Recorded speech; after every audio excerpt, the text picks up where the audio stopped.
holiday sewing, there are so many fun, different little projects that you can do that it can get kind of overwhelming if you're trying to do a lot of sewing at your machine, trying to find time to maybe do some sewing around the holidays. So it's a lot of fun to have some sort of quick and easy hand sewing projects that you can do, you know, maybe at night watching TV or something, and they whip up pretty quickly and easily. So these are some really cute little felt ornaments that can also be used as gift tags. So again, you could either hang this on your tree as an ornament, or maybe on the back of this you can write to, from, maybe attach these to your gifts as you're giving them. But again, they're really quick and easy to make.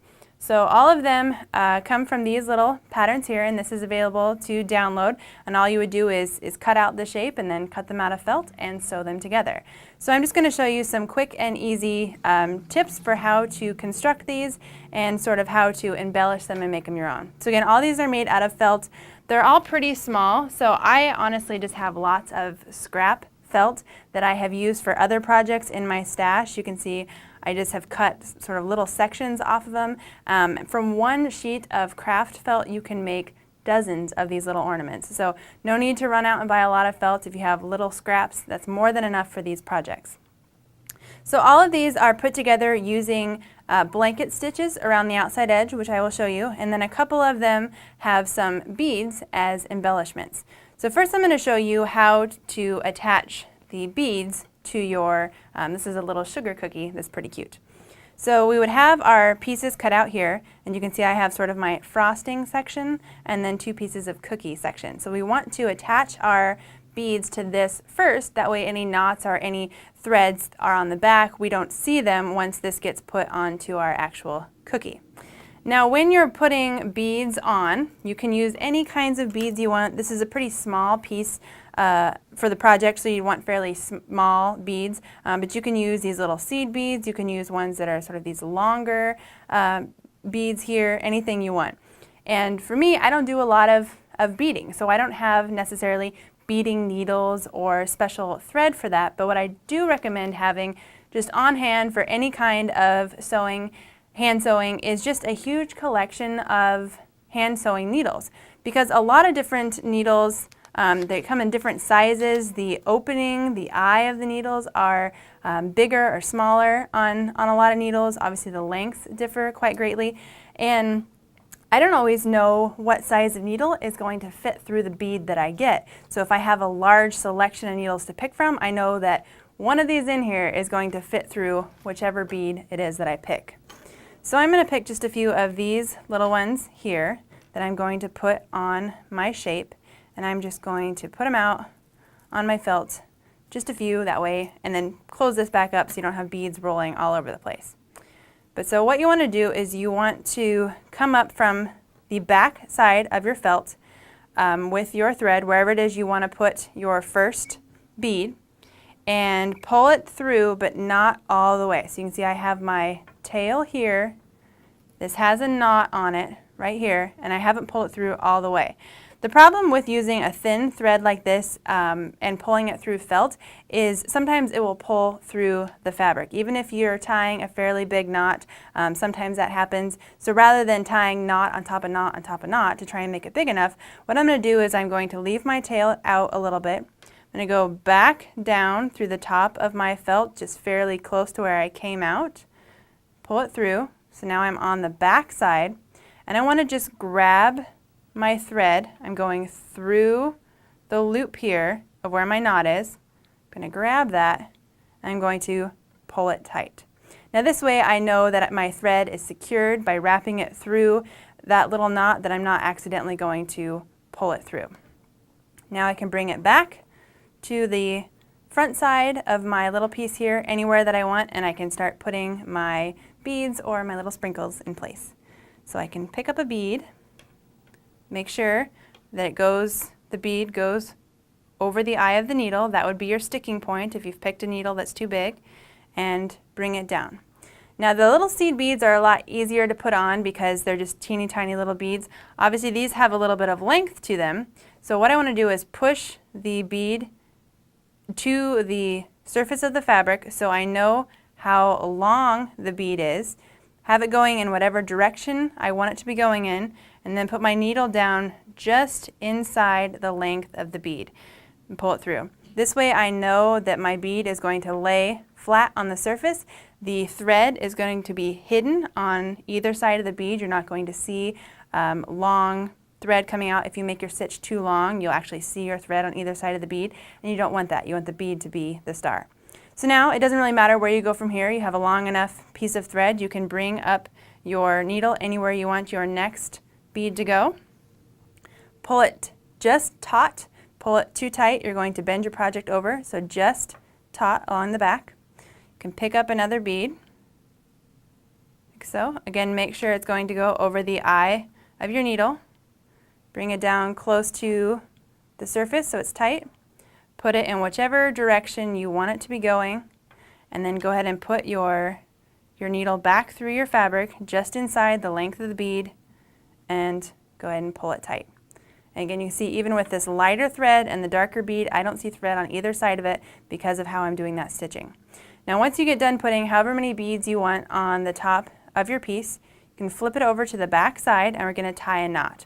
You can do this really any way you want. My preferred way is to find a length of thread and put my needle underneath it. I now have this big loop of thread here. I'm going to pull it a little bit smaller, loop my needle underneath it or through it, and then just pull it tight.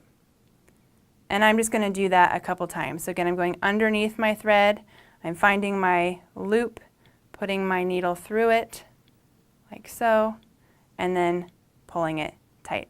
You don't have to do a whole lot of knots to hold these beads in place. This piece of felt is going to be layered on top of another piece, and there should really be no stress on these beads, so no worry about having to tie extra thick knots. You would then just take and you can either glue this little guy in place, you can do some hand stitching around the outside edge, maybe a running stitch, a simple basting stitch around the outside edge to secure that, and you'd be ready to put our layers together. And I'm going to show that in just a sec, but just like this one goes together, just like all of these, around the outside edge is a simple blanket stitch. So you can see along here we have just little stitch lines along the outside of our little ornaments. All of these are put together with a blanket stitch. So for the blanket stitch, you want it to sort of stand out a little bit more. It's more of a decorative stitch than a running stitch or a back stitch is. And so you want to use a thread that's a little bit thicker. So what I've done is, rather than using 2 or 3 thicknesses of a regular hand sewing thread, I'm actually going to use some embroidery floss so it stands out a little bit more.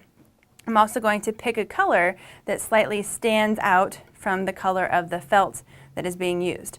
So just like felt comes in a huge variety of colors and it's fairly inexpensive, embroidery thread does too. You can buy tons and tons of these little things of embroidery thread, usually just under $1 a piece, and have thread that will match any type of felt that you buy. So again, you'll have your length of embroidery floss. And when you take off your piece of embroidery floss, depending on the brand or the style, it's usually several strands all entwined together. Usually it's around 6 strands.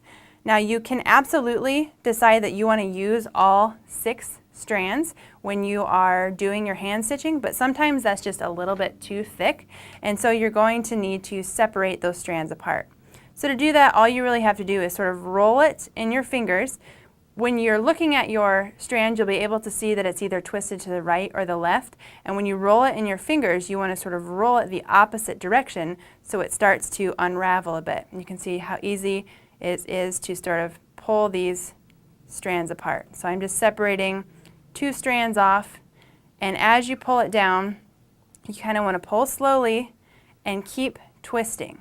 So what I'm doing is, as I'm pulling this down, I'm again twisting it in the opposite direction, that it is all entwined together. That way it comes apart easily. If I didn't twist and all I did was simply grab the 2 ends and just pull them apart, the further down I get, I'm just going to get a really big knot. So I want to do it kind of slowly and just twist as I go, working my way down the entire strand, separating it out.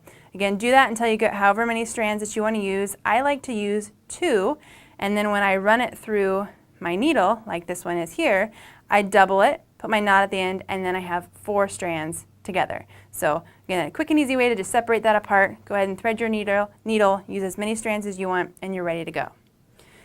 So no matter what shape that you're using of the patterns available here, you're going to put them together using a blanket stitch.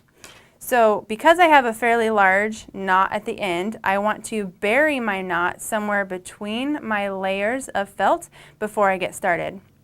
So to do that, I'm just going to take and do sort of a stitch, but I'm only going through the top layer of this piece of felt. You can see my needle does not poke through to the back. I'm just grabbing a couple of the fibers from the top, pulling it through, and this is just so my knot sort of stays put somewhere in the middle and I don't have to see it anywhere on the outside edge. I'm now going to start and do my blanket stitch. I like to start by coming through the back first and then up towards me because I find that it's a little bit easier for me to see where my stitches are going. But so I'm going to bring my thread up first to sort of get started. Now I'm going to again go and come up from the back so I can see where my needle's coming up. Bring my thread up until I have just a small loop, and then I'm going to put my needle down through the loop, grab that thread, and pull tight. And you can see it's going to have a little bit of that thread that's going to come along the outside edge and be sort of on top of the outside edge, and that's the actual blanket stitch part. So again, I'm going to go from the back to the front, bring my needle through. I'm going to pull the thread until I have just a little bit of a loop there, put my needle down through the loop, and go ahead and pull tight. So I'm pulling just until that thread lies right along the edge of my fabric. I don't want to pull too tight because that will sort of warp or wrinkle things. Do that one more time, again coming from the back through to the front. I've got a little loop, put my needle down through that, and I can pull tight. You can see I'm just forming that little blanket stitch all the way along the edge. So this is the stitch that I recommend you use to put together all of your ornaments or tags. You can see I've done that on all of this here. And just like that, you can have a simple, easy holiday either project for an ornament or project for gift tags that you can put together while you're watching TV at night, whip up several of these pretty quick and easy, and really get into the holiday spirit with quick and easy felt project.